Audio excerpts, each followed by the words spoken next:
Bismillahirrahmanirrahim. Assalamualaikum warahmatullahi wabarakatuh. Innal hamdalillah, salatan wa salaman ala Rasulillah wa ala alihi wa sahbihi wa man tabi'ahu bil huda wa mawala, amma ba'du. Bersyukur kita kepada Allah Subhanahu wa taala dengan mengucapkan alhamdulillahi rabbil alamin. Bersalawat kita kepada Rasulullah sallallahu alaihi wasallam dengan mengucapkan Allahumma salli ala Sayyidina Muhammad wa ala ali Sayyidina Muhammad. Semoga kita semua termasuk umatnya yang mendapatkan syafaatnya di yaumil mahsyar kelak. Amin amin ya rabbal alamin. Selamat datang kami ucapkan kepada muslimin dan muslimat yang akan mengikuti bimbingan perkawinan di website bimbingan perkawinan online Kantor Urusan Agama Kecamatan Pangkalan Susu Kabupaten Langkat. Website ini merupakan media untuk para calon pengantin baik masyarakat untuk mengakses materi-materi terkait dengan bimbingan perkawinan di Kantor Urusan Agama Kecamatan Pangkalan Susu Kabupaten Langkat.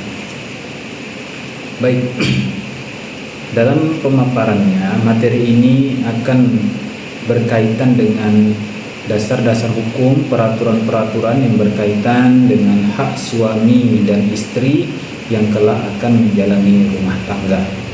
Baik, mari kita mulai materi atau bimbingan perkawinan yang dari website ini dengan mengucapkan al-basmalah.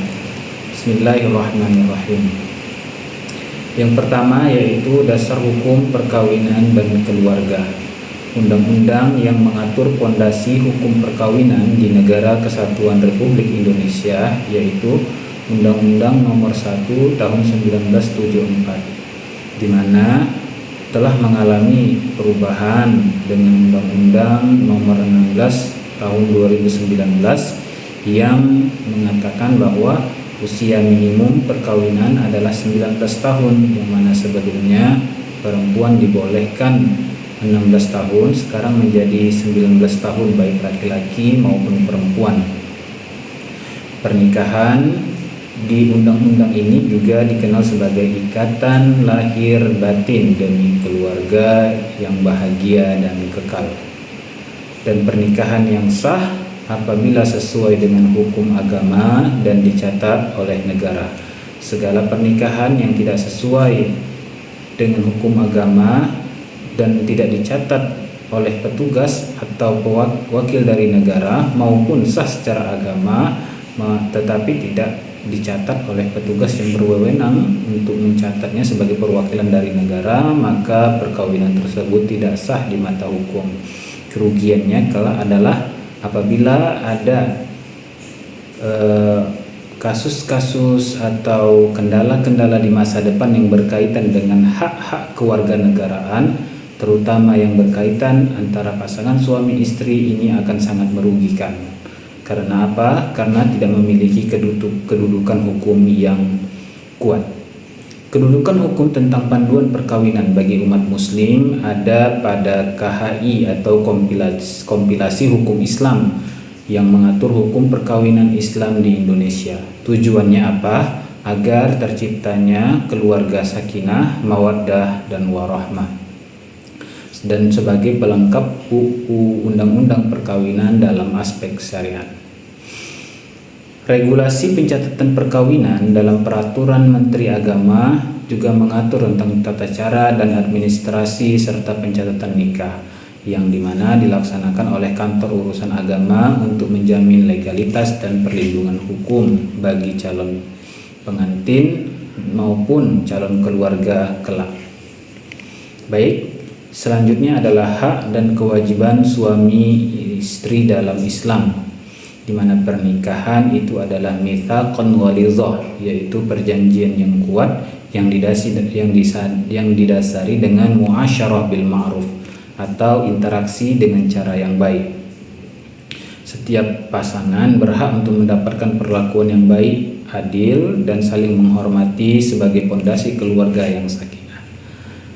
Untuk terwujudnya sebuah keluarga sakinah, tentu masing-masing antara suami dan istri harus mengenali atau mengetahui kewajiban masing-masing. Kewajiban suami diantaranya adalah memberi nafkah baik lahir maupun batin. Nafkah lahir adalah memberikan nafkah sandang, papan, pangan, sedangkan nafkah batin adalah mempergauli istrinya dengan muasyarah bil ma'ruf, dengan cara yang baik.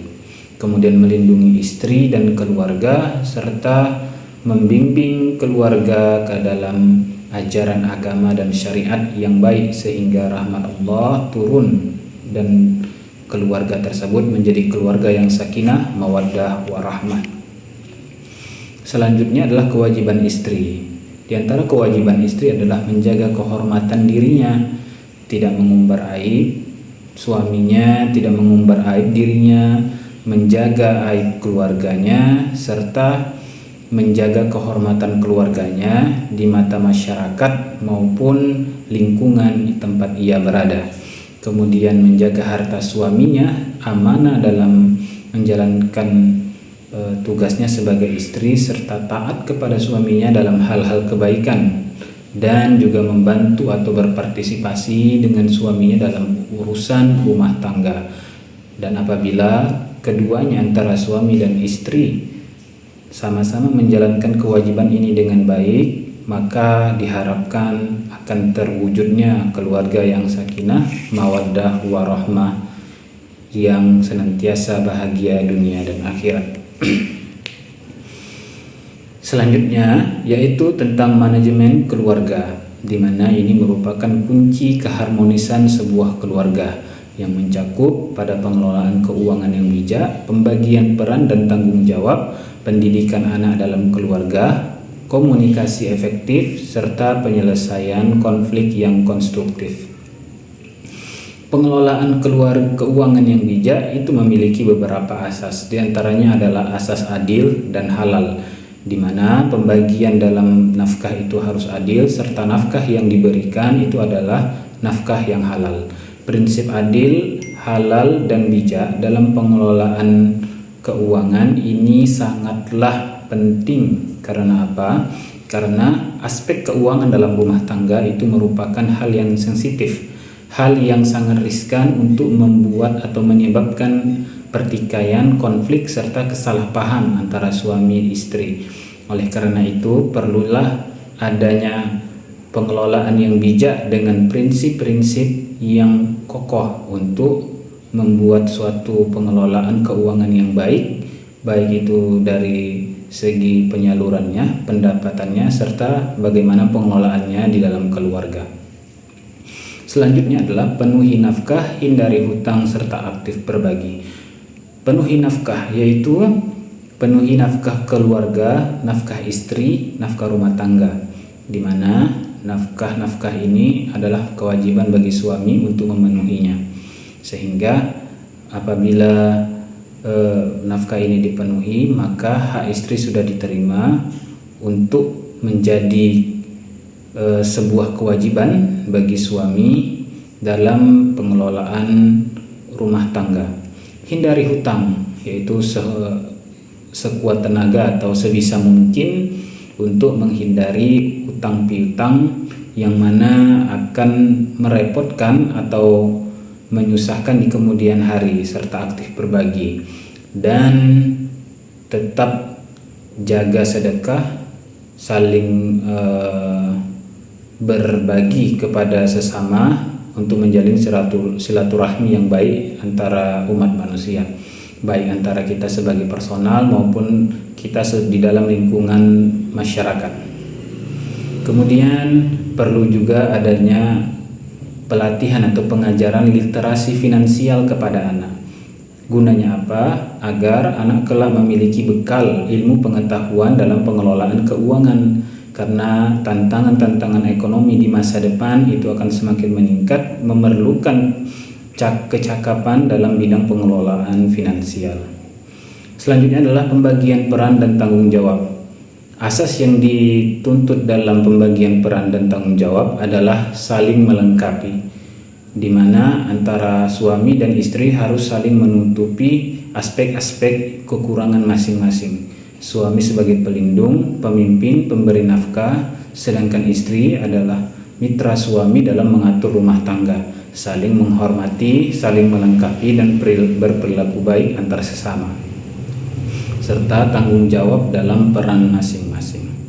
Selanjutnya adalah pendidikan anak dan keluarga, di mana pendidikan anak merupakan aspek yang sangat penting sebagai pembentuk generasi masa depan. Oleh karena itu, pendidikan anak berdasarkan asas agama dan berdasarkan nilai-nilai kenegaraan yang baik tentulah perlu untuk dipersiapkan oleh pasangan suami istri untuk menyiapkan generasi ke depan, di mana perlunya ada pembelajaran tauhid, mengenal Allah yang baik, kemudian pembelajaran karakter, akhlak, sopan santun, agar hubungan hablum minallah dan hablum minan nas generasi kedepannya akan terjalin dengan baik.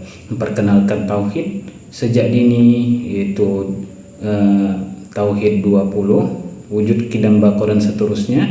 Kemudian membentuk generasi yang cakap dari segi finansial serta menanamkan nilai-nilai atau karakter yang saleh yang sesuai dengan ajaran agama Islam dan berakhlakul karimah. Selanjutnya adalah pentingnya komunikasi yang efektif. Asasnya adalah terbuka dan jujur, di mana saling menyembatani, memahami dan tetap bermusyawarah dalam mengambil keputusan. Hindari sifat-sifat egois, hindari sifat-sifat ingin menang sendiri, hindari sifat-sifat yang dapat memecah belah atau menutup jalur komunikasi, karena komunikasi antara pasangan suami istri itu merupakan hal yang penting.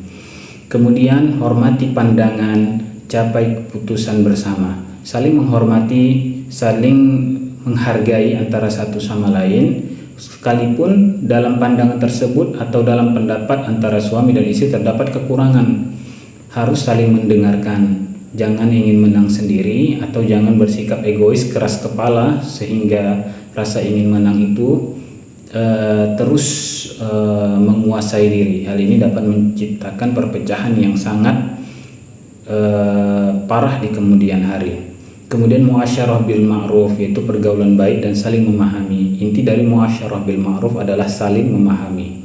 Kenapa? Karena tanpa adanya usaha saling memahami antara suami dan istri, atau salah satu hanya ingin dipahami tanpa mau memahami, hal ini dapat menimbulkan konflik komunikasi yang tidak efektif sehingga berdampak pada permasalahan keluarga ke depannya.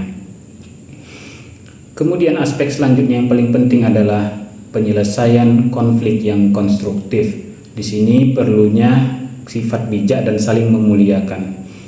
Di antaranya adalah menghadapi perbedaan pandangan dengan bijaksana. Bukan berarti pandangan yang salah itu 100% salah ataupun pandangan yang benar itu 100% benar. Hal solutif atau hal yang paling bagus untuk menghadapi konflik adalah saling memadukan perbedaan, mengharmonisasikan perbedaan menjadi satu kebijakan yang solutif dan saling memuliakan. Jangan memandang sepele, jangan memandang rendah antara satu sama lain. Tetaplah anggap pasangan kita itu mulia. Jangan biarkan pasangan kita itu tertenggelam dalam suasana hina karena kita hinakan dia. Oleh karena itu saling memuliakan dan berlandaskan keadilan dan kesetaraan antara suami dan istri itu harus setara.